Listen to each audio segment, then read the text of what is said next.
Marie-Anne Thérèse Ombline Gonneau-Montbrun was born in 1755 in Saint-Paul. She gets married with Henri Paulin Panon Desbassayns in 1770, a distant cousin. They have 13 children, born between 1771 and 1797. 9 survive out of them, and will occupy high posts as well as in the Bourbon Island as in France. One of her daughters, Melanie, marries the Count of Villèle in 1799, minister under Charles X and Louis XVIII.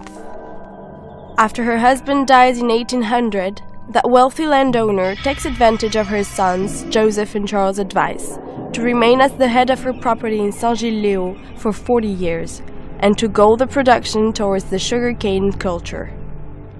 As a practicing Catholic, she has a domestic chapel erased at her property in Saint-Gilles, with original architecture, a place of worship for people living in the upper parts of Saint-Paul, and for her numerous slaves.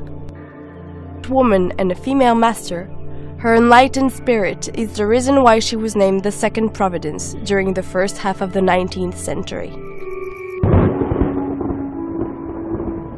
Today, a black legend of Madame Desbassayns remains, originating from the end of the 19th century, but develops mainly during the 1970s.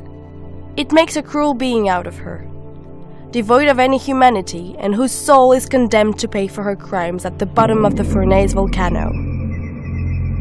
In the oratorio Ombline or the Volcano Upside Down, a work written in 1998, the poet Boris Gamaleya conjures up her presence.